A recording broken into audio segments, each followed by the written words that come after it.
श्री स्वामी समर्थ. स्वागत आहे तुमचं माझ्या YouTube चॅनल मध्ये. आजचा दिवस तुम्हाला खूप छान सुख समाधानाचा आणि आनंदाचा जाऊ देत ही स्वामींच्या चरणी प्रार्थना करते आणि आज या नवीन व्हिडिओला सुरुवात करते. तर बघा मित्रमैत्रिणींनो, 3 जून वार बुधवार या दिवशी आलेली आहे अधिक मास मोठी संकष्टी चतुर्थी. कारण की बघा, पवित्र असा अधिक महिना सुरू झालेला आहे आणि या अधिक महिन्यामध्ये जी अतिशय महत्वाच्या तिथी असतात तर त्यापैकीच एक आहे ती म्हणजे संकष्टी चतुर्थी. आता बघा, अधिक मास हा अतिशय अत्यंत पवित्र आणि शुभ मानला गेला आहे. या महिन्यामध्ये आपण जेवढी पण सेवा उपासना दान करू त्यासोबतच उपाय करू त्याचं फळ आपल्याला हे नक्कीच कितीतरी अधिक पटीने प्राप्त होत असतं. आणि अशा या पवित्र अधिक महिन्यामध्ये संकष्टी चतुर्थी आल्यामुळे या संकष्टी चतुर्थीचं महत्व हे आणखीनच वाढलेलं आहे. बघा, 3 जून बुधवारच्या दिवशी ही संकष्टी चतुर्थी आलेली आहे आणि त्यामुळे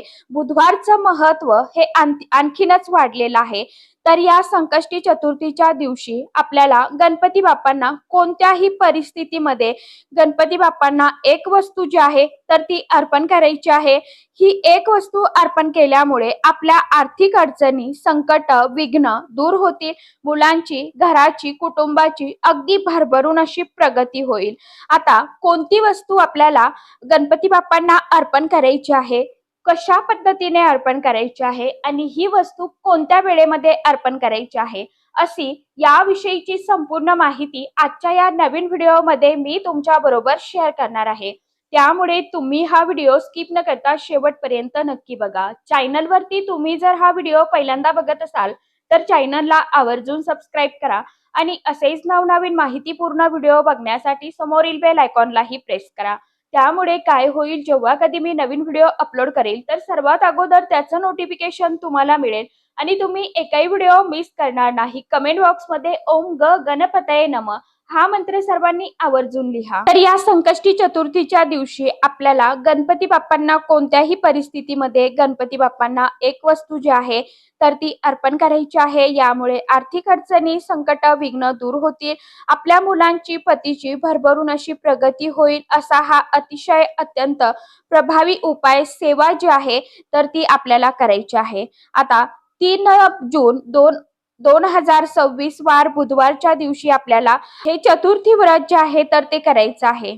या संकष्टी चतुर्थीच्या दिवशी म्हणजे बुधवारच्या दिवशी आपल्याला सकाळी लवकर उठायचं आहे, स्वच्छ स्नान करायचं आहे. स्वच्छ स्नान केल्यानंतर आपल्याला आपल्या देवघरामध्ये किंवा देवघरामध्ये जी गणपती बाप्पांची मूर्ती असते किंवा फोटो असेल तर मूर्तीवरती तुम्हाला पंचामृताने किंवा मग स्वच्छ पाण्याने अभिषेक करायचा आहे. आता तुमच्याकडे जर मूर्ती नसेल तर फोटोची पूजा तुम्ही करू शकता, परंतु ज्यांच्याकडे गणपती बाप्पांची अजूनपर्यंत मूर्ती नसेल त्यांनी मूर्ती जी आहे तर ती आणून आपल्या देवघरामध्ये स्थापन करायची आहे. कारण की गणपती बाप्पा हे प्रथम पूजनीय आणि बुद्धीचे देवता आहे, सोबतच सुखकर्ता, दुःखहर्ता, विघ्नहर्ता आहेत. म्हणून गणपती बाप्पांची मूर्ती छोटी का होईना आपल्या देवघरामध्ये असायलाच हवी.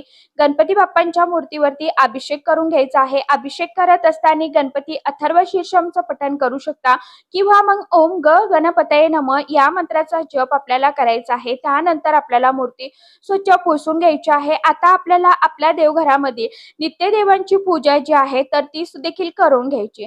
धूप, दीप, अगरबत्ती लावून घरामध्ये वातावरण अगदी प्रसन्नमय करायचं आहे.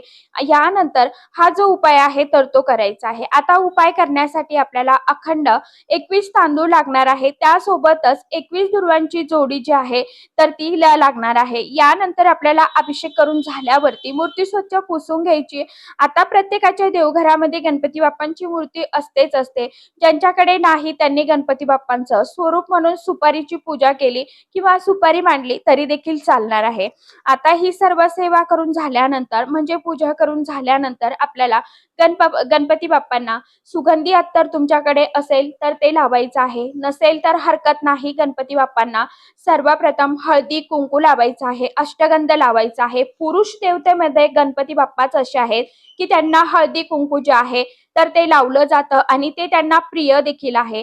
यानंतर गणपती बाप्पांना आपल्याला छानसं लाल रंगाचं जास्वंदीचं फूल अर्पण करायचं आहे. गुळ खोबऱ्याचा नैवेद्य अर्पण करायचं आहे. त्यानंतर आपल्याला काय करायचं आहे, आपल्या उजव्या हातामध्ये हे 21 तांदूळ आणि 21 दुर्वांची जुडी जी आहे, तर ते सर्व एकत्रित आपल्याला आपल्या उजव्या हातामध्ये घ्यायचं आणि स्वतःला बसण्यासाठी आपल्याला आसन घ्यायचं. नंतरच ही जी काही सेवा आहे तर ती करायची आहे. आसन घेऊन बसल्यानंतर उजव्या हातामध्ये या दोन्ही वस्तू आपल्याला घ्यायच्या आणि आपल्याला एक श्री गणेश गणपती अथर्व शीर्षमचं पठण करायचं एक वेळा. त्यानंतर संकटनाशक गणेश स्तोत्राचं एक वेळा पठण करायचं आणि ह्या 21 दुर्वांची जुडी आणि 21 अखंड तांदूळ जे आहेत तर ते गणपती बाप्पांच्या चरणी अर्पण करायचे. आता गणपती बाप्पांच्या चरणी अर्पण केल्यानंतर तुम्हाला तुमची जी पण इच्छा आहे, मनोकामना आहे, तर ती पूर्ण होण्यासाठी तुमच्या ज्या काही अडचणी असतील, मुलांना झालेली जी काही नजर दोष आहे, नजर बाधा असतील, तर त्या दूर करण्यासाठी तुम्हाला गणपती बाप्पांना प्रार्थना करायची आहे. बघा, आपण अर्पण केलेले तांदूळ आणि दुर्वांची जुडी आपल्याला संपूर्ण दिवसभर गणपती बाप्पांच्या चरणाजवळ मूर्तीसमोरच ठेवायची आहे. त्यानंतर दुसऱ्या दिवशी आपल्याला बघा, संध्याकाळी आपल्याला हे जे व्रत आहे तर ते चंद्र उगवल्यानंतर सोडायचं आहे. चंद्रदेवांना अर्घ्य द्यायचं आहे.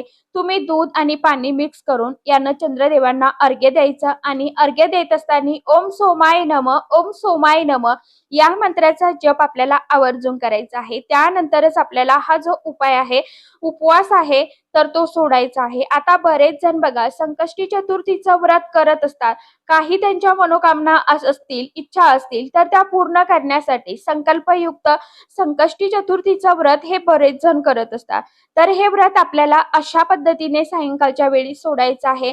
आता दुसऱ्या दिवशी काय करायचं, दुसऱ्या दिवशी आपल्याला स्वच्छ स्नान करायचं. देवपूजा करताना हे जे तांदूळ आणि दुर्वा आपण अर्पण केलेले आहे गणपती बाप्पांना, तर ते आपल्याला एका लाल रंगाचं कोरं कापड घ्यायचं आहे छोटंसं आणि त्यामध्ये ते बांधायचं आहे आणि याची एक पोटली आपल्याला तयार करायची. त्याचबरोबर आपल्याला त्यामध्ये दुर्वाची जुडी देखील बांधायची आहे आणि आपल्या घरामधील पैशाच्या ठिकाणी तिजोरीमध्ये किंवा आपण जिथे कुठे पैसे ठेवतो तिथे ठेवायचं आहे. जेणेकरून यामुळे तुमच्या सर्व आर्थिक अडचणी हळूहळू कमी व्हायला सुरुवात होईल. घरामध्ये माता लक्ष्मी यायला सुरुवात होईल.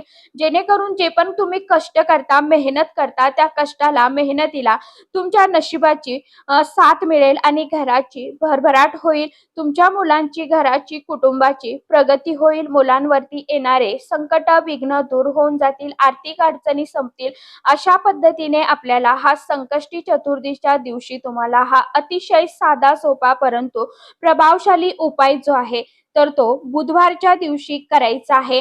उपाय सोपा आहे, करून बघा. अशा पद्धतीने आपल्याला या संकष्टी चतुर्थीच्या दिवशी गणपती बाप्पांना सांगितल्याप्रमाणे 2 वस्तू ज्या आहेत तर त्या अर्पण करायच्या आहे. कारण की बघा, संकष्टी चतुर्थीचं व्रत, संकष्टी चतुर्थी ही प्रत्येक महिन्यामध्ये येत असते, परंतु प्रत्येक चतुर्थी तिथीचं महत्व हे देखील वेगवेगळं असतं. त्या ज्या दिवशी चतुर्थी येते त्या दिवशी त्या पृथ्वी तलावरती लहरी ज्या असतात तर त्या खूप जास्त प्रमाणामध्ये सक्रिय झालेल्या असतात आणि अशा आपण ठराविक तिथीला घरामध्ये जी काही सेवा करतो, छोटे मोठे उपाय करतो, तर त्या सेवेने भगवंत आपल्यावरती प्रसन्न होतात आणि आपल्या नशिबाला, आपल्या कष्टाला, आपल्या नशिबाची साथ जी आहे तर ती मिळत चालते. सोबतच कुठेतरी आपले जे काही ग्रह असतात ते कमजोर झालेले असतात तर ते ग्रह बलवान होतात. म्हणून अशा ठराविक तिथींना आपण होईल तेवढी सेवा जी आहे तर ती करण्याचा प्रयत्न करायचा आहे.